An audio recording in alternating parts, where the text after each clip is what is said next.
Hello बच्चों, आज हम सॉल्व करेंगे कक्षा 10वीं के विज्ञान का प्रश्न पत्र जिसका कोड है 824 BL।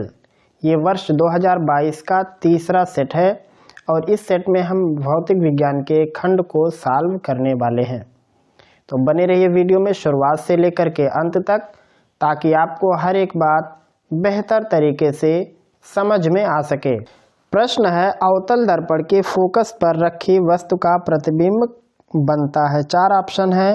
वक्रता, केंद्र, दर्पण के पीछे, अनंत पर, ध्रुव पर। इनमें से कौन सही है? तो एकदम आसान बात है, अगर फोकस पर हो तो चाहे दर्पण हो या फिर लेंस हो, प्रतिबिंब अनंत पर बनता है। तो इसमें तीसरा ऑप्शन है अनंत पर, वही सही रहेगा। जो इसमें थर्ड ऑप्शन है अनंत पर, ये वाला सही रहेगा। चाहे दर्पण हो या लेंस हो, अगर वस्तु फोकस पर है तो इमेज इन्फिनिटी पर ही होता है। अगला प्रश्न है, इसमें पहले का दूसरा खंड देखते हैं। इसमें क्या प्रश्न कहा गया है? प्रश्न है, निम्न में दिए गए माध्यमों में प्रकाश की चाल न्यूनतम होती है, सबसे कम किस में चलता है? 4 ऑप्शन है, हीरा, जल, कांच और केरोसिन। यही प्रश्न पहले सेट में भी था। तो सबसे कम स्पीड अगर होती है लाइट की तो हीरे में होती है। हीरे में सबसे धीरे चलता है, क्योंकि इसका अपवर्तनांक लगभग 2.52 के आसपास होता है। जितना ज़्यादा अपवर्तनांक उतनी कम स्पीड होती है, और ये ऑप्शन पहला है। अगला प्रश्न देखते हैं, पहले का गा, इसका क्या सही है? प्रश्न है, 5 ओम प्रतिरोध तार को 5 बराबर टुकड़ों में काटने पर प्रत्येक टुकड़े का प्रतिरोध होगा। तो 5 ओम का तार है, 5 बराबर हिस्से कर दोगे तो 1 ओम का आएगा। तो ये इसका उत्तर हो जाएगा। इसका चौथा ऑप्शन है ये। पहला दिया 1/5, दूसरा दिया है 20, तीसरा 2.5, चौथा 1। तो इसमें चौथा रहेगा उत्तर, 1 ओम। 5 ओम के तार को 5 बराबर हिस्से कर दोगे तो इतना आएगा 1 ओम का। एकदम से आसान पेपर ये तो दिख रहा है। पहले का चौथा। इसमें प्रश्न है, वैद्युत शक्ति का मात्रक होता है। 4 ऑप्शन, वोल्ट, वाट, एम्पियर, ओम। तो वैद्युत शक्ति का मात्रक वाट होता है। ये दूसरा खंड है, यानी दूसरा विकल्प। एकदम से सिंपल प्रश्न था। तो इस प्रकार से सॉल्व होता है पहले का ऑप्शनल पार्ट। पहले में अनंत पर उत्तर है, दूसरे में हीरा, तीसरे में 1 ओम और चौथे में वाट। अगला प्रश्न है दूसरे का पहला। प्रश्न है, वाहनों में उत्तल दर्पण का उपयोग क्यों किया जाता है? वाहन, कोई भी गाड़ी हो, उसमें उत्तल दर्पण क्यों लगाते हैं? तो उत्तल दर्पण जो होता है हमेशा सीधा प्रतिबिंब बनाता है, यही उसका मेन वजह है। अगर अवतल लगाएं तो अवतल उल्टा चित्र भी बनाने की क्षमता रखता है और सीधा भी। तो हमेशा गाड़ियों को सीधा ही देखना है, तो इसलिए वाहनों में उत्तल दर्पण का उपयोग किया जाता है। यहाँ लिख देते हैं,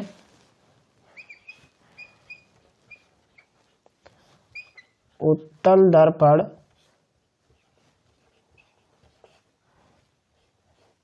सदैव सीधा प्रतिबिंब बनाता है,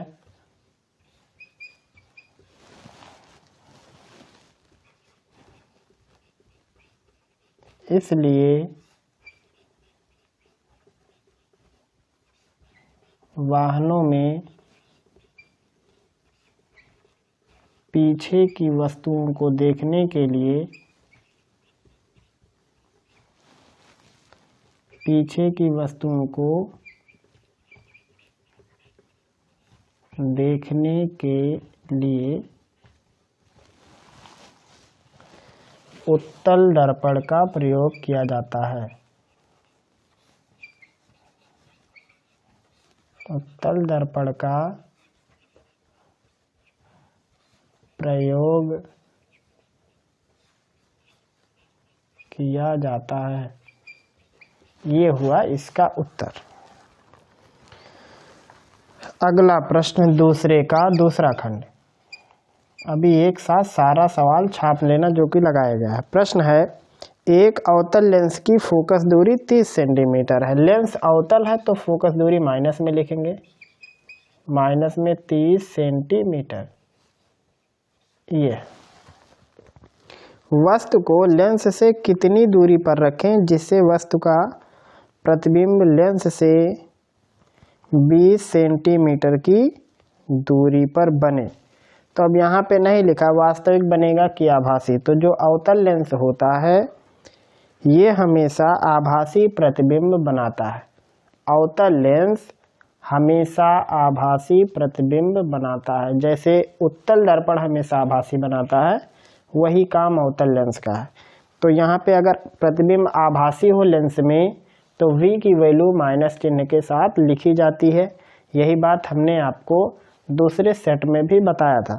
तो यहाँ पे कहा प्रतिबिंब लेंस से 20 सेंटीमीटर की दूरी पर बने, तो यहाँ पे जो v का साइन लिया जाएगा जब भी आभासी चित्र हो तो माइनस रहेगा। आभासी कैसे पता चला? क्योंकि लेंस अवतल है और अवतल कभी वास्तविक नहीं बनाता। तो यहाँ पे v की वैल्यू होगी माइनस में 20 सेंटीमीटर। u निकालना है इसमें कि कितना आएगा,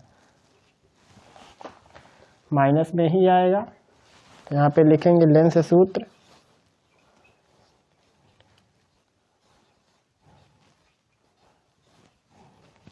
लेंस सूत्र से 1/f equal 1/v minus 1/u, या 1/f की जगह -30, v की जगह पे -20 और माइनस में u। ये इस साइड आएगा तो प्लस होगा, -1/30 प्लस 1/20 इक्वल -1/u। एलसीएम लेंगे तो 20 का इधर गुणा 30 का उधर, तो होगा -20 प्लस 30 560, या ऐसा भी लिख सकते हैं 20 3 60, यहाँ 3 2 यहाँ केवल 60, नहीं तो 20 30 लिखेंगे तो 600 आएगा, -1/u। 3 में से 2 घटाएंगे 1 तो हो जाएगा 1/60, तो u बराबर आएगा 60 सेंटीमीटर। यानी वस्तु को लेंस से 60 सेंटीमीटर की दूरी पर रखेंगे तब प्रतिबिंब लेंस से 20 सेंटीमीटर की दूरी पर बनेगा। तो ये होगा क्वेश्चन नंबर 2 के सेकंड वाले पार्ट का सॉल्यूशन। अगला प्रश्न है, एक साथ निपटा देते हैं इनको। हाँ, 3 ही प्रश्न है इसमें, दूसरे में तो 2 हो गया है, तीसरा यहाँ नंबर लगा देते हैं इसका।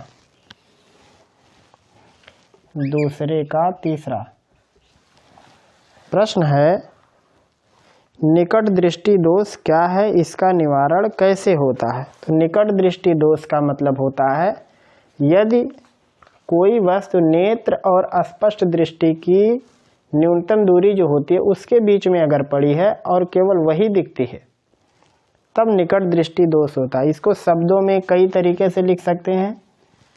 सबसे अच्छा होता है, देखो हम यहाँ लिख दे रहे हैं, यदि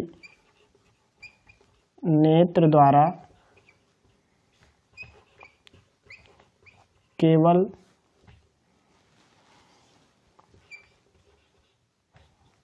स्पष्ट दृष्टि से, स्पष्ट दृष्टि की न्यूनतम दूरी, स्पष्ट दृष्टि की न्यूनतम दूरी से कम दूरी की वस्तुएं ही अस्पष्ट दिखती हैं,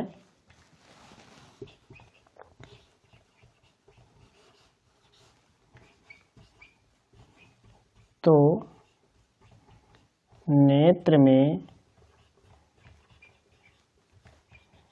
निकट दृष्टि दोष होता है। अगर ऐसी घटना है कि आंख केवल स्पष्ट दृष्टि की न्यूनतम दूरी तक की ही वस्तुओं को देख पाए अच्छे से, उसके आगे की चीजें नहीं दिखती हैं, तब निकट दृष्टि दोष होता है। इसमें कहा उसका निवारण कैसे होता है, तो यहाँ पे लिखेंगे इसके निवारण के लिए, इसके निवारण के लिए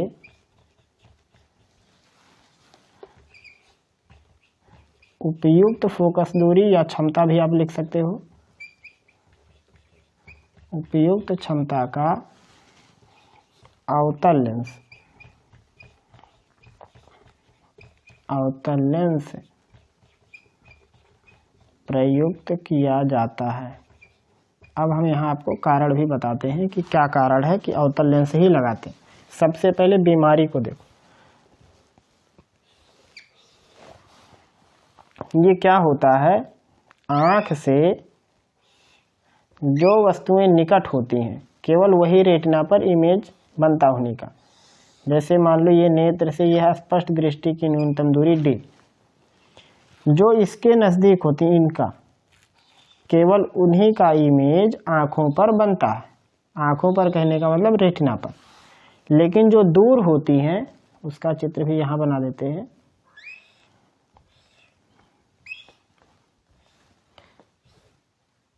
जो वस्तुएं d से ज़्यादा दूरी पर होती, मान लो यहाँ है, तो इनका इमेज रेटिना से पहले बन जाता है, इसलिए ये नहीं दिखती। जब वस्तुएं स्पष्ट दृष्टि और नेत्र के बीच में होती हैं तभी केवल दिखता है, तो उसे कहते हैं निकट दृष्टि दोष, नज़दीक देखने वाली बीमारी। उसमें क्या होता है, जब d डिस्टेंस से ज़्यादा दूरी पर वस्तुएं हो जाती हैं तो प्रतिबिंब रेटिना से पहले बन जाता। अब इलाज इसका कैसे होता है, उसका आरेख क्या होगा, सिंपल है।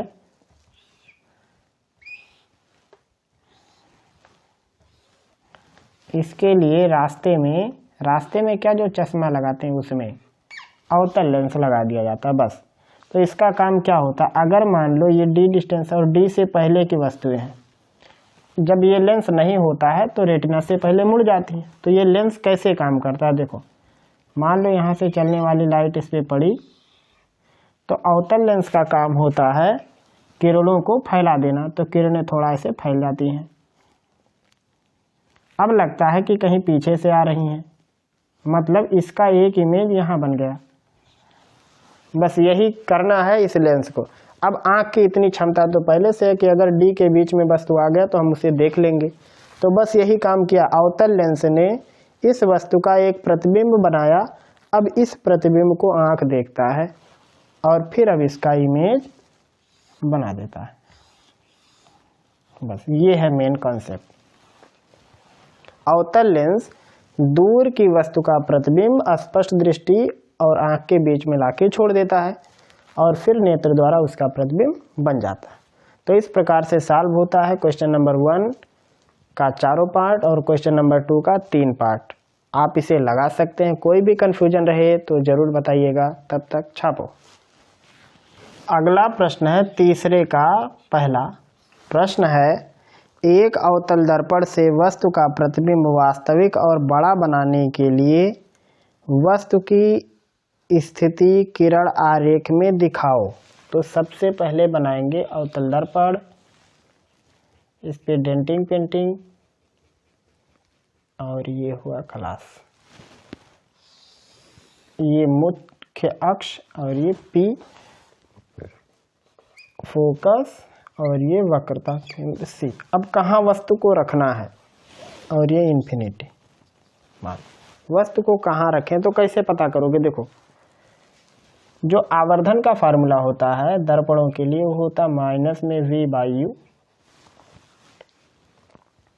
अब यम को बड़ा करना है, यम को बड़ा करना मतलब आवर्धन ज़्यादा लाना है। तो ज़्यादा कैसे आएगा, जब u की वैल्यू छोटी हो और v की वैल्यू बड़ी आए तभी। अब v की वैल्यू मतलब प्रतिबिंब को दर्पण से दूर करना है और वस्तु को दर्पण के नज़दीक रखना है। अब दर्पण के नज़दीक कहाँ रखना है, देखो अगर आप f और p के बीच में कर दोगे यहाँ तो आभासी इमेज बनेगा। मतलब आपको क्या करना है, वस्तु को फोकस के एकदम से करीब में खड़ी करनी है। तो U छोटा रहेगा और V बड़ा आएगा। देखो चित्र बना, मान लो एकदम फोकस पे नहीं रखना, फोकस से थोड़ा सा पहले रखोगे तो काफ़ी अच्छा बड़ा बनेगा। जैसे मान लो ये हो गया, तो एक लाइन ये समांतर बना दिए, ये इसको लेके जा रहे हैं फोकस से,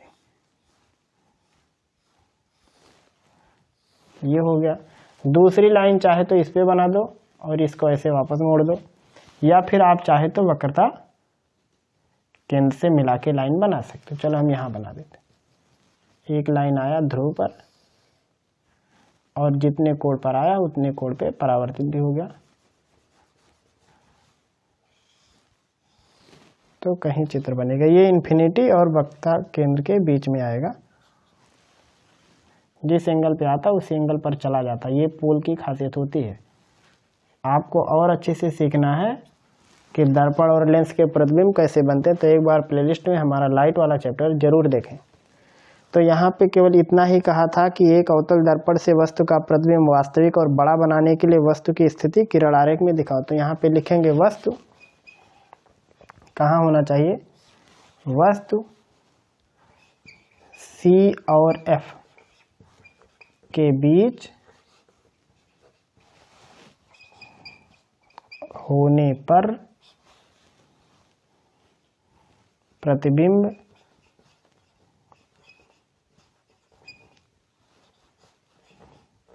बड़ा और वास्तविक बनता है। यही करना था इसमें, बस और कुछ नहीं करना है। इसका ऑप्शनल अथवा लगा है, तो इसका अथवा वाला प्रश्न उसको भी लगे हाथ निपटा देते हैं। प्रश्न है, एक उत्तल लेंस से वस्तु का आभासी प्रतिबिंब बनता है। लेंस उत्तल है,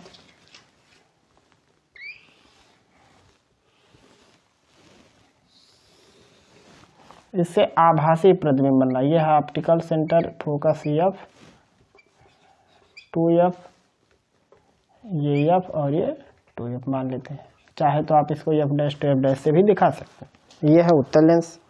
इससे आभासी इमेज बनाना, तो आभासी इमेज तभी बनता है जब वस्तु फोकस और सेंटर के बीच में हो, चाहे दर्पण हो या लेंस हो। आभासी बनाने की एक ही कंडीशन होती है, जब वस्तु फोकस और प्रकाशिक केंद्र दर्पण में फोकस और ध्रुव इसके बीच होता है। तो चित्र कैसे बनाना, सबसे पहले मुख्य अक्ष के समांतर एक लाइन खींचनी है, इसको फोकस से भेज देना है। भेज दिए, थोड़ा टेढ़ा मेढ़ा बन जा रहा है पटरी के अभाव में। दूसरा क्या करोगे, अब दूसरी वाली लाइन यहां से भेज देते हैं ऑप्टिकल सेंटर से। तो जब ऑप्टिकल सेंटर से भेजेंगे तो वो इधर नहीं मिलेगा, वो इधर किधर मिलेगा। थोड़ा टेढ़ा मेढ़ा लाइन दिख सकता है आपको, क्योंकि इधर स्केल नहीं है तो थोड़ा टेढ़ा मेढ़ा हो सकता है। तो वो इमेज इस तरफ बनेगा। आभासी क्यों है, क्योंकि यहाँ पे लाइनें इस तरफ गई हैं, इनको मिला के दिखाया गया, यानी एहसास हो रहा कि इधर मिल रही है और लाइन गया है इस तरफ अपवर्तित होके, तो इसलिए यह है आभासी। और आभासी प्रतिबिंब इसमें आवर्धित होता है।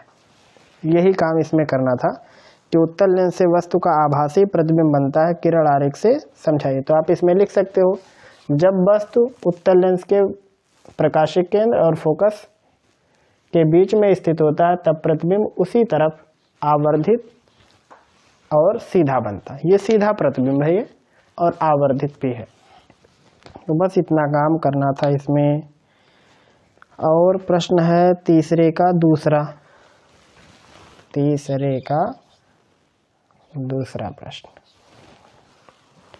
प्रश्न है, प्रतिरोध का मात्रक क्या होता है। ओम होता है, सिंपल। यल लंबाई ए मोटाई के तार का प्रतिरोध 10 ओम है। तो इसमें R की वैल्यू दी हुई है 10 ओम, R बराबर लिखा है 10 ओम। अब R का फार्मूला होता है रो यल बाई ए। तो इसमें यल लंबाई है और ए मोटाई है, इसकी वैल्यू है 10। इसको बना लेते हैं समीकरण नंबर 1। अब अगला कहा है, इसी पदार्थ के एक अन्य तार को, तो जब पदार्थ वही रहेगा तो रो नहीं बदलेगा, इसी पदार्थ के एक अन्य तार को जिसकी लंबाई L/3 है और मोटाई 3 है, मतलब नया वो है वायर, उसकी लंबाई L/3 और मोटाई 3a है, मतलब नया प्रतिरोध आपको निकालना। तो यहाँ पे लिखेंगे नया प्रतिरोध, आसान है एकदम से। नया प्रतिरोध मान लेते हैं वो R1 है, फार्मूला होगा रो, नई लंबाई है L/3 और नया मोटाई है 3, यही फार्मूला होता है। प्रतिरोध का फार्मूला रो L/A, तो नई वाली लंबाई है, नया ये है, तो नया प्रतिरोध भी हो गया।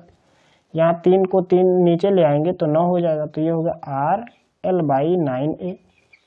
इसको लिख सकते हैं रो 1/9 को आगे, और यहाँ लिख सकते हैं रो L/A, और रो L/A की वैल्यू 10 है, तो इस पूरे की वैल्यू 10, तो ये हो जाएगा 10/9 ओम। यानी जो नया प्रतिरोध आएगा वो आएगा 10/9 ओम के। और भी तरीके हैं लगाने के, लेकिन ये हमें थोड़ा अच्छा लगा आपको समझाने के इरादे। R की वैल्यू 10 ओम, R का मान रो L/A, इसकी वैल्यू 10। नया प्रतिरोध मान लेते हैं, तो नई लंबाई, नया एरिया, नया प्रतिरोध, उसको हल करके ये कंडीशन बना दी, इसकी वैल्यू पहले से 10 दी हुई थी, काम खलास। अगला प्रश्न है इसका ऑप्शनल, तीसरे के दूसरे का ऑप्शनल। प्रश्न है श्रेणी क्रम में 3 प्रतिरोधों को जोड़ा गया है, संयोजन के तुल्य प्रतिरोध का सूत्र ज्ञात कीजिए। तो जब सीरीज कनेक्शन होगा तो फार्मूला यही आएगा, R = R1 + R2 + R3। Series connection में ये फार्मूला आने वाला है। ये वाला प्रश्न का हल, और जो चौथा दिया है विद्युत जनरेटर और धारावाही चालक पर चुंबकीय क्षेत्र में स्थित होने पर लगने वाला बल, तो इन सभी का जवाब आपको मिलेगा प्लेलिस्ट में। ये आपके लिए फायदे के लिए ही कह रहे हैं, आपको प्लेलिस्ट में मिलेगा, ये प्लेलिस्ट में मिलेगा। कक्षा 10वीं के लिए बनाया गया है, भौतिक विज्ञान का हर एक चैप्टर, हर एक न्यूमेरिकल मौजूद है। आप वहां से जाके इसको सीख सकते हैं, और केवल इसको ही नहीं, आपके पेपर में लगभग जितने भी प्रश्न आए हैं, कैसे हल करना, सब कुछ आपको वहाँ पे मिल जाएगा। तो इस प्रकार से सॉल्व होता है सेट 3 824 BL भौतिक विज्ञान का पाठ। उम्मीद है आपको सब कुछ समझ में आ गया होगा। अगर कोई भी प्रश्न हो तो ज़रूर बताएंगे। फिर मिलेंगे हम लोग जल्दी अगले सेशन में। तब तक के लिए पढ़ते रहिए, अपनी तैयारी और भी बेहतर तरीके से करते रहिए।